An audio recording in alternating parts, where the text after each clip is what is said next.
Mbote bandi MDG de TV mafuta sikezelinge wabino la grande dame kaka ndenge tomisana waya kopesa basango pe kopesa conseil bandeko babolingo. Enfin, Renate, il faut qu'il nous présente son mari. Oui. Bandeko babolingo toyebi ndeko na biso Renate il faut coup. Azali artiste comédienne. Oyo abalaki année passée et ça tombe ou encore ça et sali exactement un an azo fêté une année à mariage na ye nde alobaki asala bafan na ye surprise. Pourquoi? Parce que na libala ne toyebi bato balobaki banungunungu esalemaki. Pourquoi? Parce que mobala akitaki kini te libala esalemaki par procuration de balobaka et le monsieur était représenté. Et puis voilà, bino bobi kongola zanga makambo te, les gens ont parlé, on dit de n'importe quoi que okutu mobali yango soki ayete eza parce que Renata limite mobali wana amona na miso bato po mobali azali koko ye wana o botongelaki mwana bato ke koko ye wana komona Renate c'est vrai make-up et tout ça. Renate mwana mokete et mobali aza mukolo ya mwasi, ce qui est tout à fait normal. Mobali fois aza mukolo ya mwasi mais bolingo za na mbula te bandeko na ngai.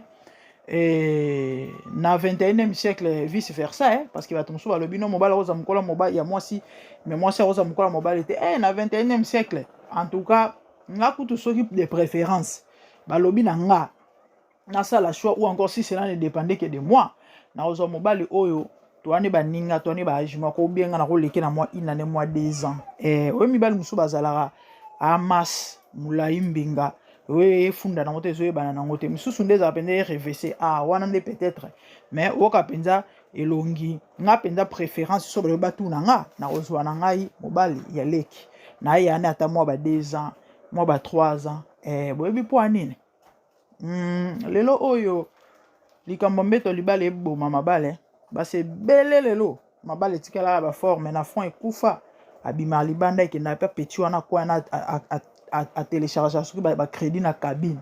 Pourquoi? Parce que mobali bo pikili ki bo bukundwa nzoto eza société mobali amkola 12 ans ya 15 ans akoka sauter. Je crois qu'il n'est pas petit wana ndesa a satisfaire ye po anine parce que petit ba mpifo eza nanu makasi na nzoto eza nanu et amoko ya ba raison mais na cas général bandeko ezaka ke bolingo ya ona mbula te. C'est vrai et là on se cause à la malamu mais exagération ou encore excès na cause à la mabe et kolia bien mais excès à kolia ça peut mabe et quand mbula les a penda problème te eza mobile eza la moi si mais excès na ngope et amabe et moi ça oza na mbala mukolo mbala le karanango mais eza la pe ya belé te 10 ans 15 ans bo banda oseka moi si mobali na moi si mobali souvent azalane mukolo moi si Renate na mobali na ye bana bango na limite bana ekara 20 ans de bazawana so nde peut-être comme bambula moko ba exagération ba 20 25 30 wana nde peut-être comme problème mais Renate na tata wana na ndimite bazana ekara ya ba 20 ans. Non, je ne crois pas. Je ne crois pas. Bien que na mbula tata ngote na pe mbula Renate te mais c'est son homme, son mari. Et pona kolakisa ke ezalaki faux biloko bat balobaki ke abomba mobali po mobali akoko ye wana représenter bino mobali une année à libala a représenter bino mobali nae. C'est vraiment une femme à féliciter ndeko oyo a inspiré nga mingi bandeko. Renate toyebi na théâtre a ekalate Renate autane mboka Renate autane soki mbandaka soki wapi toyebi aye Kinshasa et tellement a rêve nae akoti na monde ya théâtre et akomi pe osala musala na minute onde to obeta masolo ya Renate boye. Renate akoma pe na chaîne na ya YouTube oyo a produire pe ba film. C'est vraiment une femme à féliciter. Aza mayele et mutu na vie il faut ba ko use mind ne ba anglais baloba il faut ko ba ko saela bongo mutu oza nango et belé ba ya pe avant ye mais bana ba chaîne na TVT misusu pe ezali nango me ba okokate a pe na ba grâce na ye bilo mususu ezaka te makambo ya molimo to makambo nzambe eza pe makambo mutu ya mutu. Oui oza na ba don oza na ba talent mais so mayele pe ya kosalela ngo eza te ezala pe problème mais néanmoins c'est une femme à féliciter et aosa musala na ye et ba fêter un an ya libala na bango na mobile na ye nde asepeli a représenter biso beau-frère ye wana. En tout cas boumela ba bonne chose ba bonne chance nga na souhaita kaka makambo malamu. Pourquoi? Parce que Bible zoloba on vous mesurera par la mesure dont vous mesurez. Tu sais, oyo ozo souhaitele muninga yango nde ozongelo oyo ekenda yango ka moto ezongaka yango moni bible ezoloba oyo olingi basalo te kosango motu te. Pourquoi? Parce que c'est que toi tu feras yango pe kozongela yango moni makomi ezoloba que tout ce qu'un homme aura semé il le moissonnera, il le récoltera.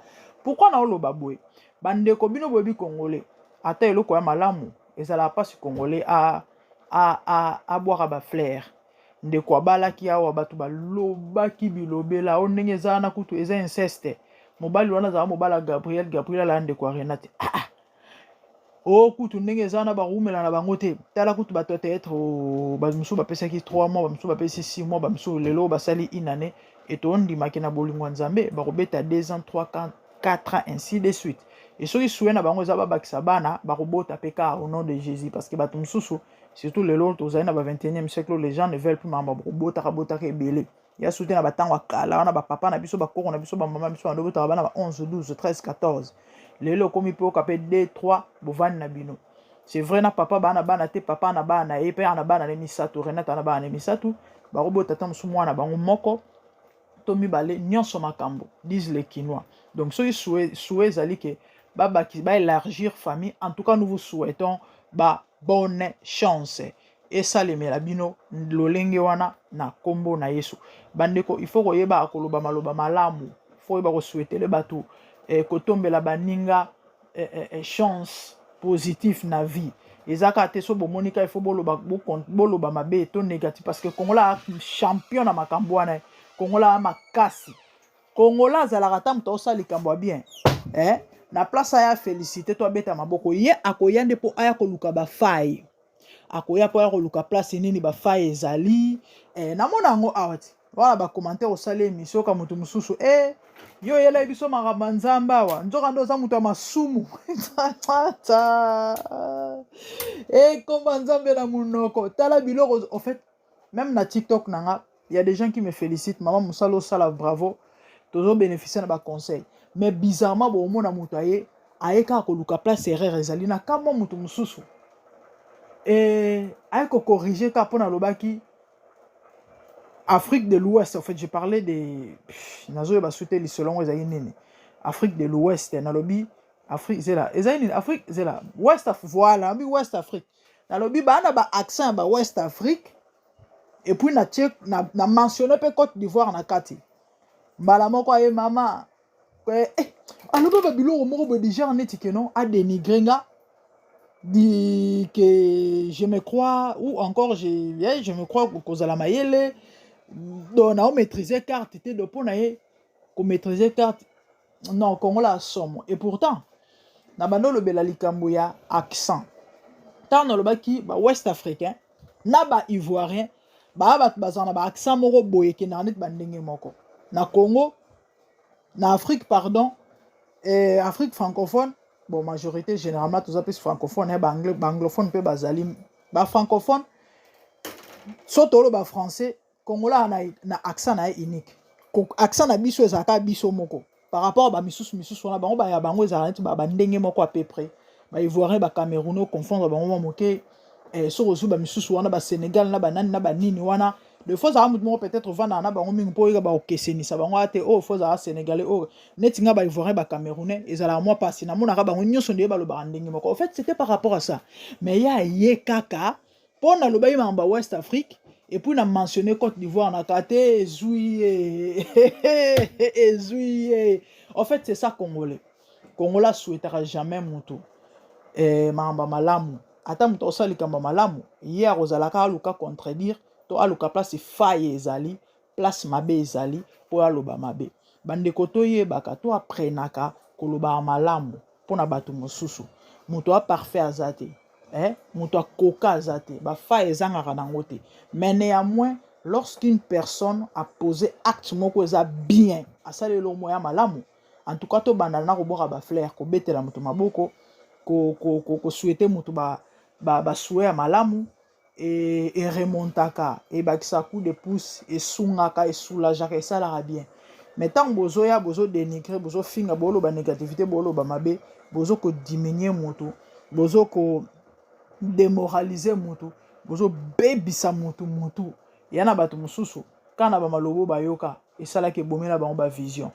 Mais heureusement bato lokola babiso oyo en tout cas soki naza sûr et certain que eloko na osala eya bien nzambe azo approuvé yo moto koyebe en tout cas finga na yo loba na yo ganga oyo elobaka lite ya kanda silika soko kosilika pasuka soko kopasuka le fait ke nga nayebi ke eloko na osala eya bien en tout cas ozwa nonga te. Bref, c'était ça. Donc, la vie, il faut aller positif. Maman, papa, ta ba ofingo, ta ba loba mabe pona yo. Mais ce qu'on dit que l'eau ça les a bien continué. Na mokili yo batunyo sote ba obetelo maboko foye bango. Batunyo sote ba ozalaka pour na nyonso yo zo sala.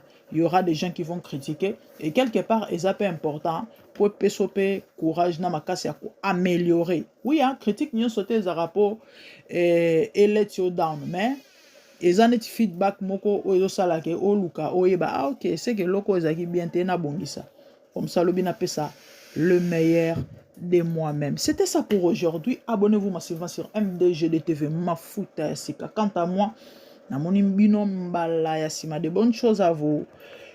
Je vous aime. À plus. Au revoir. Bye.